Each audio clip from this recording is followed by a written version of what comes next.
Hello everyone, welcome back to the channel Science Vidya by Commerce Soni, and this is the sixth video of this YouTube channel. And today's video is for class 9th from chapter number 5th, the fundamental unit of life. So as you all know, when I say the term the fundamental unit of life, we are talking about the cell. Okay, इतना आपको पता होगा. When I say the fundamental unit of life, I am just talking about the cell. Cell is the only thing which is known as the fundamental unit of life. So why cell is known as the fundamental unit of life? Now the question arises, how does cell is given such a big name, that is it is the fundamental unit of life? So behind this, it was observed that, or we had studied that, when a group of cell is found together, okay, or when a group of cells come together, okay, so they form a tissue. वो किस चीज की formation करते हैं? वो एक tissue की formation करते हैं. In the same way, when large amount of tissues or you can say large group of tissues come together or found together, they form an organ. And when most large amount, or you can say large group of organs are present, they form an organ system. ठीक है? And then a human being is formed. Okay? So the unit, the basic unit that is used to form a living being, that is cell. Okay, so living being कौन? हम human being. अब हम हमारी जो basic unit है वो कौन है? सेल है. ठीक है, क्योंकि बहुत सारी सेल्स जब एक दूसरे के कांटेक्ट में आई तब जाकर उन्होंने टिश्यू की फॉर्मेशन की. बहुत सारे टिश्यूज जब एक दूसरे के साथ अटैच हुए तो उन्होंने ऑर्गन की फॉर्मेशन की, और बहुत सारे ऑर्गन्स जब हमारे बॉडी में मिले तो उन्होंने एक ऑर्गन सिस्टम की फॉर्मेशन की. And then a human being is formed. So this is the reason why cell is known as the fundamental unit, functional unit, structural unit, basic unit of life. Okay, so in this chapter we are going to study about the discovery of the cell. हम discovery of the cell के बारे में पढ़ेंगे कि how the cell got discovered. Okay, so it was found that cells were first discovered by Robert Hooke in 1665. ये पाया गया कि 1665 में रॉबर्ट हुक नाम का एक साइंटिस्ट आया. He was the first scientist who discovered cell. Okay, in 1665 he observed the cells in a cork slice with the help of a primitive microscope. लेकिन उन्होंने सेल्स को डिस्कवर कैसे किया था? How cells were discovered by him? He used a cork slice. Okay, एक cork slice को उन्होंने use किया किसको डिस्कवर करने के लिए? सेल को डिस्कवर करने के लिए, with the help of his self-made microscope. उनका खुद का बनाया हुआ एक माइक्रोस्कोप उन्होंने यूज किया किसको डिस्कवर करने के लिए? सेल डिस्कवर करने के लिए. लेकिन उन्होंने ऐसा क्या देखा था कि उन्होंने सेल नाम की एक शब्द बना दिया, या फिर हम कह सकते हैं एक सेल नाम के शब्द की डिस्कवरी की. सो व्हाट ही ऑब्जर्व, उन्होंने ऑब्जर्व किया जब उन्होंने एक कॉर्क को एक माइक्रोस्कोप के अंदर ऑब्जर्व किया तो उन्होंने पाया गया कि उसके अंदर कुछ कंपार्टमेंट्स प्रेजेंट थे. ओके, कुछ स्मॉल कंपार्टमेंट्स प्रेजेंट थे. उसी तरीके से जैसे एक हनीकॉम्ब होता है, मधुमक्खी का छत्ता होता है ना, उसके अंदर भी आपको स्मॉल कंपार्टमेंट्स देखने को मिलते हैं. उसी तरीके का कंपार्टमेंट्स उसने ऑब्जर्व किए थे इन द कॉर्क स्लाइस, और इन्हीं स्मॉल कंपार्टमेंट्स को उन्होंने कहा दिस आर द सेल्स, यही सेल्स हैं. और अगर हम लेटिन से देखें, लेटिन वर्ड से इसका रेफरेंस करें तो सेल्स का जो लेटिन वर्ड है वो होता है लिटिल रूम, छोटे से कमरे. Okay, Leeuwenhoek with the improved microscope discovered the free living cells in pond water for the first time. लेकिन you have to remember this that Robert Hooke ने non living cells की discovery की थी, because the cork which he had taken, it is a non living thing. वो एक non living thing थी. Cork बनता किससे है? Bark of a tree. Bark of a tree से कॉर्क बनता है. लेकिन अगर मैं रियल लाइफ में बताऊं तो मैं कॉर्क होता क्या है, तो आपने ऑब्जर्व किया होगा ग्लास की बोटल्स पे कुछ ऐसा स्टॉपर आपको देखने को मिलता है which is made up of would. वो वुड का बना होता है. ओके, ये कोई ग्लास की बोतल है and we had a stopper over it. इसी को कॉर्क कहा जाता है, और इसी को उन्होंने एग्जामाइन किया था under microscope to discover the cell. Okay, then later in 1674 एक और साइंटिस्ट आए जिनका नाम था ल्यूवेनहोक. ओके, उन्होंने डिस्कवर किया था फ्री लिविंग सेल्स को एक पॉन्ड वाटर में फॉर द फर्स्ट टाइम. फिर उन्होंने लिविंग सेल्स की डिस्कवरी की. लेकिन किस में डिस्कवर किया उन्होंने? पोंड वाटर में, ठीक है, तालाब के पानी में उन्होंने लिविंग सेल्स को डिस्कवर किया। Okay, it was Robert Brown in 1831 who discovered the nucleus the term nucleus in the cell। फिर जाकर क्या हुआ, धीरे धीरे हमने सेल्स के और भी ऑर्गेनेलिस को स्टडी करना स्टार्ट किया, डिस्कवर करना स्टार्ट किया। लेकिन जो ये सिलसिला था डिस्कवरी का, from cell to organelles of the cell, okay, ये कहाँ से स्टार्ट हुआ था, फ्रॉम द ईयर 1665 में रॉबर्ट हुक ने क्या किया, पहले नॉन लिविंग सेल को डिस्कवर किया। देन 1674 में ल्यूवेनहोकाई उन्होंने लिविंग सेल को डिस्कवर किया। आफ्टर दैट रॉबर्ट ब्राउन नाम का एक साइंटिस्ट आया, उन्होंने 1831 में किसको डिस्कवर किया, न्यूक्लियस को डिस्कवर किया। Then Purkinje in 1839 coined the term protoplasm for the fluid substance of the cell. फिर जाकर एक और टर्म का डिस्कवरी हुई, वो था protoplasm. Okay, so this are the organelles of the cell. Okay, nucleus जो होता है वो सेल के अंदर प्रेजेंट होता है, ये न्यूक्लियस है, इसकी भी डिस्कवरी हो गई है, इस प्रोटोप्लाज्म की भी डिस्कवरी हो गई है, which is the fluid of the cell. ये परकिंजी ने डिस्कवर किया था 1839 में। Okay, the cell theory that all the animals and plants are composed of cells and that the cell is the basic unit of life were represented by the two biologists Skeldin and Sechman. Okay, the cell theory was further expanded by Virchow by suggesting that all cells arise from pre-existing cells. With the discovery of the electron microscope in 1940, it was possible to observe and understand the complex structure of the cell and its various organelles. So basically, ये जो पूरा आपको एक हम कह सकते हैं column है ना, more to know. This is the only thing that you have to remember from this chapter, or you can say from the first few pages of this chapter. Okay, so ये जो पूरा का पूरा ये sum up है कि आपको आगे क्या पढ़ना है and what is important for you, ठीक है। So this is very important and you have to remember this. So let me summarize this, or you can say let me write down this for you, ताकि आपको अच्छे से summarize हो कि ये इसमें बात क्या कर रहा है, ठीक है। तो in this more to know box, okay, जो एक कॉलम है, in this he is just talking about the main discoveries. Okay, main discovery जो भी हुई है सेल से रिलेटेड, सेल के ऑर्गेनेलिस से रिलेटेड, सेल थ्योरी से रिलेटेड, यही सब उन्होंने इसमें बात की है। Okay, so first is Robert Hooke. Robert Hooke ने क्या डिस्कवर किया था, non living cell in what, in cork slice. What was the year was 1664, am I right? Okay, और 1664 to 1665 this was the year, ठीक है। और with the help of a simple microscope, simple self designed microscope. So I request you all कि मैं अब जो लिख रही हूँ आप वो साथ के साथ नोट डाउन करो, because this is the things that you have to remember. Okay, this are the very important things that you have to remember from the exam point of view. Okay, so next जो scientist आए वो कौन थे, Leeuwenhoek. And what was the year was 1674। उन्होंने क्या discover किया था, he discovered a living cell in what, in pond water। Okay, then third scientist whose name is mentioned over here is Robert Brown। Okay, लेकिन Robert brown ने discover क्या किया था, Robert brown ने 1831 में डिस्कवर किया था a organelle of the cell organelle nucleus. इतना आपको क्लियर है, ये तीन साइंटिस्ट के नाम आपको क्लियर है, आई होप आपने नोट डाउन कर लिए होंगे। तो let me erase this first one, ताकि मैं आगे साइंटिस्ट के नाम लिखूं और आप साथ के साथ नोट डाउन करो। And the fourth scientist they were talking about is Purkinje, and the year was 1839. What does he discovered? He discovered a cell organelle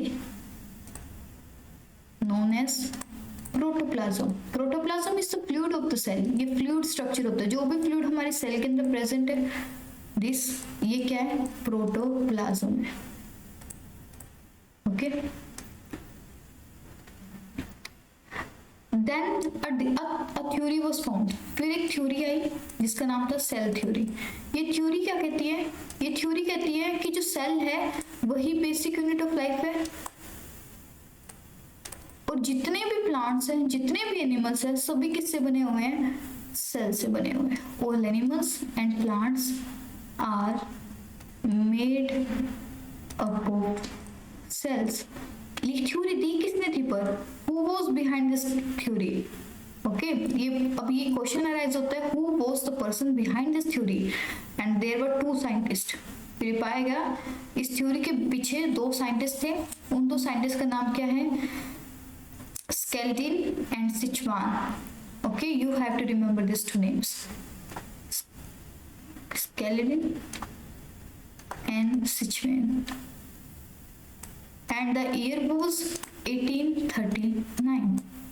then came 6 scientist, फिर एक और साइंटिस्ट आया, उन्होंने इसी सेल थ्योरी को further expand किया, मतलब इसके अंदर कुछ और लाइन भी जोड़ी गई।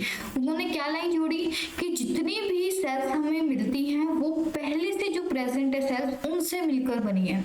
ठीक है, इसने कहा कि हमें अब जितनी भी सेल्स देखने को मिलती है ना हमारी बॉडी के अंदर, मान लो ये एक सेल है, ठीक है, तो इसने कहा ये जो सेल है ये इस पहले वाली सेल से बनी है, ये जो सेल है ये पहले इस पहले वाली सेल से बनी है, ये जो सेल है इस पहले वाली सेल से बनी है, मतलब प्री एग्जिस्टिंग सेल्स जो पहले से एग्जिस्ट कर रही है सेल, उससे ही कोई दूसरी नई सेल बनी है। ये विर्चो ने यही कहा। और what was the year, in 1855। Okay, फिर क्या हुआ, with the discovery of an electron microscope इन 1940। फिर हमने 1940 में हमारे पास इलेक्ट्रॉन माइक्रोस्कोप आ गया, बहुत ज्यादा पावरफुल माइक्रोस्कोप होता है ये। We can observe even the movement of the organelles of the cell. Okay, तो इस माइक्रोस्कोप के जरिए फिर हमने क्या देखा, हमने और कॉम्प्लेक्स स्ट्रक्चर को स्टडी करना स्टार्ट कर दिया सेल के, हमने और ज्यादा ऑर्गेनेलिस के बारे में पढ़ना स्टार्ट कर दिया, और ज्यादा सेल्स के जितने भी ऑर्गेनेलिस प्रेजेंट होते हैं उनके बारे में हमने पढ़ना स्टार्ट कर दिया। ठीक है, लेकिन विर्चो ने क्या ऐड किया था, he added that all cells are formed from pre-existing cells। ठीक है, जितनी भी सेल्स आपको देखने को मिलती है वो पहले से जो प्रेजेंट है सेल्स उनसे मिलकर बनी है। ओके, ये सब था जो कि इम्पोर्टेंट था from the discovery of the cell of the point of view से। फिर हम कुछ बात करते हैं, the invention of magnifying lenses led to the discovery of a microscopic world. कहता है फिर जैसे जैसे हमारा जो फील्ड है साइंस का वो ब्रॉड होता गया, तो हमने और ज्यादा डिस्कवरीज स्टार्ट करनी शुरू कर दी, जैसे हमने मैग्नीफाइंग लेंसेज को बनाना स्टार्ट कर दिया। इससे क्या हुआ, हमारा जो माइक्रोस्कोपिक वर्ल्ड है वो और वास्ट हो गया। Okay, so it is now known that a single cell may constitute a whole organism. अब ये भी पाया गया कि एक जो सिंगल सेल है, सिर्फ ये सेल, ये भी एक माइक्रो ऑर्गेनिज्म को बना देती है। अभी तक मैंने आपको बताया था कि बहुत सारी सेल्स मिलकर एक टिश्यू बनाती है, नहीं, कभी कभार क्या होता है सिर्फ एक सेल से भी एक माइक्रो ऑर्गेनिज्म बन सकता है, और वो माइक्रो ऑर्गेनिज्म का नाम हम अगर मैं एग्जांपल आपको देना चाहूँ तो वो दैट इज अमीबा। ओके, क्लैमिडोमोनास, और एक होता है पैरामीशियम एंड बैक्टीरिया। सो ये जो पैरामीशियम, ये जो मैं ऑर्गेनिजम्स की बात कर रही हूँ, they are made up of only single cell, ये सिर्फ एक सेल से मिलकर बनी है। Okay, so you have to remember this कि कभी कभी कुछ ऑर्गेनिज्म सिर्फ एक सिंगल सेल से भी मिलकर बने होते हैं। These organisms are called unicellular organism, और जो organisms जो सिर्फ एक सिंगल सेल को यूज करके बनती हैं उनको हम कहते हैं यूनिसेलुलर ऑर्गेनिज्म। ओके, तो अगर मैं एग्जांपल आपसे पूछूं तो you can give amoeba, chlamydomonas, paramecium and bacteria. On the other hand, many cells group together in a single body। और कई बार हमें ये देखने को मिलता है कि बहुत सारी सेल्स एक बॉडी के अंदर इकट्ठी हो जाती हैं, और उनके सबके डिफरेंट फंक्शंस होते हैं, और ऐसे ऑर्गेनिज्म जो डिफरेंट सेल से मिलकर बने होते हैं उनको हम कहते हैं मल्टी सेलुलर ऑर्गेनिजम्स। और उनके अंदर एग्जाम्पल आता है फंगाई का, प्लांट्स का, एनिमल्स का। Okay, every multicellular organism has came from a single cell, लेकिन you have to remember that ये जितने भी मल्टी सेलुलर ऑर्गेनिज्म है ये कहाँ से ओरिजिनेट हुए हैं? With the help of a single cell, क्योंकि एक सिंगल सेल आई, फिर दूसरी सिंगल सेल आई, फिर तीसरी सिंगल सेल आई, ये दोनों मिले, फिर एक टिश्यू बना, फिर बहुत सारे टिश्यूज मिले तो ये ऑर्गन बना। तो in this way a multi cellular organism is formed.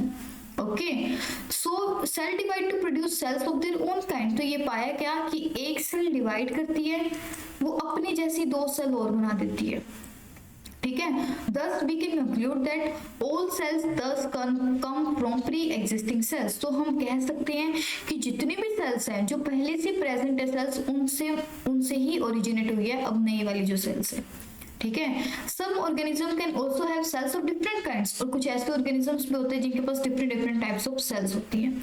अगर मैं आपको इसको थोड़ा जूम आउट करती हूँ मैं इस पोर्शन को, so these are the examples of some of the cells in our body। so this is smooth muscle cell, ये आपकी स्मूथ मसल सेल होती है, a single cell in this form, ये स्मूथ मसल सेल्स हैं। these are the blood cells, ये आपकी nerve cell है, ये आपकी फैट सेल है, I think this is bone cell and this is ovum. Ovum भी एक सिंगल सेल है, ओके ये सब एक सिंगल सेल्स की एग्जांपल है। नर्व सेल एक सिंगल सेल है, बहुत सारी नर्व सेल्स मिलके फिर जाके न्यूरॉन्स को बनाती हैं, ओके। सो ये क्या बेसिक है, ये स्टेप एक सिंगल सेल है जो कि बेसिक है, एक पार्ट का, एक पूरे स्ट्रक्चर का फॉर्मेशन करने के लिए बेसिक सेल्स है जिनकी हम बात कर रहे हैं, okay. So next is The shape and size of cells are related to the specific function they perform। फिर ये कह रहे हैं कि एक सेल का क्या शेप होगी, क्या साइज होगा, ये किस पे डिपेंड होगा कि वो क्या फंक्शन परफॉर्म करने वाली है। तो अगर मैं कहूँ, अगर मैं शेप और साइज की बात करूँ सेल की, ये किसके ऊपर डिपेंड होएगा, ये उसके फंक्शन पे डिपेंड होएगा, डिपेंड ऑन फंक्शन, कि वो क्या फंक्शन परफॉर्म करेगी हमारी बॉडी के अंदर। Some cells like amoeba is a unicellular organism, हमने पीछे पढ़ा है, have changing shapes। अब इसकी तो एक ही सेल है, ओके अब ये एक ही सेल है, इसी को तो सारा मूवमेंट का फंक्शन परफॉर्म करना है, इसी सेल को डाइजेशन का फंक्शन परफॉर्म करना है, इसी को एक्सक्रीशन का फंक्शन परफॉर्म करना है। तो ये पाया गया for the movement it changes its shape, ये अपनी शेप बदलता रहता है, आगे जाएगा फिर थोड़ा सा और छोटा हो जाएगा फिर पीछे आएगा, ठीक है। In this way we can say amoeba have changing shapes। in some cases the cell shape could be more or less fixed। लेकिन कुछ ऐसे भी ऑर्गेनिजम्स होते हैं जिसके अंदर एक सेल का जो शेप है वो फिक्स्ड होती है, अगर वो राउंड है तो वो राउंड है, जैसे हमारी नर्व सेल है। अब नर्व सेल का जो स्ट्रक्चर है वो ऐसा ही रहने वाला है हर ऑर्गेनिज्म में, इट इज फिक्स्ड, ये फिक्स्ड है, okay. For example nerve cells have a typical shape, जैसे हमारी नर्व सेल्स है उसकी फिक्स शेप है। नर्व सेल यहाँ पे हमने देखी थी, this is the nerve cell, ये हमारी नर्व सेल है, इसकी यही टिपिकल शेप हमें देखने को मिलेगी हर ऑर्गेनिज्म के अंदर। Each living cell has the capacity to perform certain basic functions that are characteristics of all living forms। तो कहते हैं हर लिविंग सेल के अपना एक फंक्शन पहले से ही असाइंड है, ओके वो पहले से ही उसको बता दिया गया है कि ये आप सेल हो, ये आप बन रहे हो, ये आप एक सेल हो और आपका ये फंक्शन है। आप वेदर एक नर्व सेल बनने वाले हो, एक मसल सेल बनने वाले हो, ये आपको पहले से ही असाइन कर दिया जाता है। व्हाट इज योर फंक्शन, आपका फंक्शन पहले से ही आपको असाइन कर दिया जाता है। How does a living cell perform this basic function. लेकिन अब क्वेश्चन अराइज होता है कि लिविंग सेल परफॉर्म कैसे करते हैं इतने basic functions. We know that there is a division of labour in multicellular organisms such as human beings. अब हमें पता है हमारी क्या डिवीजन हो जाती है लेबर की। अब ये बहुत बड़ा क्या कहते हैं ना, हम ये बहुत बड़ा कंसेप्ट है। जैसे हमारी जो वो फैट सेल्स होते हैं, हम कह सकते हैं हमारी बोन सेल्स होते हैं, ओके हम एग्जांपल लेते हैं हमारी बोन सेल्स का और हमारी नर्व सेल्स का। तो ये देखो अब इन दोनों के फंक्शन पहले से असाइन है ना। अभी नर्व सेल बनाया तो इसका मतलब इसका स्ट्रक्चर भी अलग होगा according to the nerve cell. अब इसको बोन सेल बनाया तो इसका भी स्ट्रक्चर अलग होगा according to the bone cell. अब यहाँ पे क्या हो गया, फंक्शंस की डिवीजन हो चुकी है, लेबर की डिवीजन हो चुकी है कि this cells will help in the formation of the bones and this cells will help in the formation of a neural system. ये नर्वस सिस्टम को फॉर्मेशन में हेल्प करेंगे। इन दिस वे जो लेबर की है डिवीजन हो गई है, ठीक है, with the help of assigning different shapes or you can say different sizes to the cell, और हमने उनके फंक्शंस को असाइन करके हमने लेबर को डिवाइड कर दिया है, ताकि जो एक सिंगल सेल है उसके ऊपर कोई बर्डन आए ना। जब हमने कह दिया हमारी बॉडी बहुत सारे सेल्स से मिलकर बनी है, तो we can easily you can divide the labour, okay, among this large group of cells, okay. So in this way हमारी जो कॉम्प्लेक्स ह्यूमन बॉडी है वो वर्क करती है, ठीक है। This means that different parts of the human body perform different functions. हमें पता है हमारे डिफरेंट पार्ट्स है, हमारा हार्ट है वो पंपिंग का फंक्शन परफॉर्म करता है, किडनी फिल्ट्रेशन का फंक्शन परफॉर्म करती है। तो इस तरीके से जो हमारी ह्यूमन बॉडी है उसके जो ऑर्गन्स है उनके अंदर डिफरेंट सेल्स प्रेजेंट है, ओके, क्योंकि डिफरेंट सेल्स से मिलकर हमारा वो ऑर्गन बने, तो उन दोनों के जो फंक्शंस है वो भी डिफरेंट असाइन है, तो लेबर कम होगी। अब हमारी हार्ट को किडनी का काम नहीं करना पड़ेगा, हमारी किडनी को हमारी हार्ट का काम नहीं करना पड़ेगा। The human body has the heart to pump blood, हमारे पास हार्ट है पंपिंग के लिए ब्लड की, स्टमक है डाइजेस्ट करने के लिए फूड को। Similarly division of labour is also within a single cell, okay. तो ये पाया गया जो हमारी डिवीजन है लेबर की हमारी ह्यूमन बॉडी में, वही हमें सिंगल सेल में भी देखने को मिलती है। Same division of labour can also be seen within a single cell. In fact each cell has got certain specific components within it known as cell organelles, और उसके अंदर कैसे ये फंक्शंस डिवाइड होते हैं among the cell organelles, okay. अब मैं कह रही हूँ कि जो सिंगल सेल ऑर्गेनिज्म है उसके अंदर भी डिवीजन हो रही है लेबर की, लेकिन कैसे होगी जबकि सेल तो एक ही प्रेजेंट है, तो कैसे लेबर डिवाइड होगा। अब जो लेबर डिवाइड होगा वो कैसे होगा among the organelles, okay. So मान लो ये एक सिंगल सेल ऑर्गेनिज्म है, this is the nucleus of this cell, okay. ये यहाँ पे इसका प्रोटोप्लाज्म प्रेजेंट है, मान लो यहाँ पे राइबोसोम्स हैं, ओके, राइबोसोम्स हैं, mitochondria is also present, okay, vacuoles are present, ठीक है, डिफरेंट ऑर्गेनेलिज आर प्रेजेंट। तो अब इन ऑर्गेनेलिज में क्या होगा, डिवीजन होगा लेबर में, okay, so this organelles will have division of labor. Sorry, I have to erase this. Division of labor will be present among organelles of the single cell, okay. Each kind of cell organelle perform a special function, और यहाँ पे जो हर organelle है उसका एक special function होगा। इन the same वे हमारी जो बॉडी है उसके अंदर हर सेल का एक अपना फंक्शन होता है, such as making new material in the cell. जैसे अब हमें कोई नया मटेरियल बनाना है सिंगल सेल में, तो उसका फंक्शन एक किसी ऑर्गेनेली को असाइन कर दिया जाएगा। अगर क्लीनिंग अप करनी है तो उसके लिए हमें हम लाइसोसोम्स का वैसे इस्तेमाल होता है, तो वो फंक्शन किसको दे दिया जाएगा, लाइसोसोम्स को दे दिया जाएगा।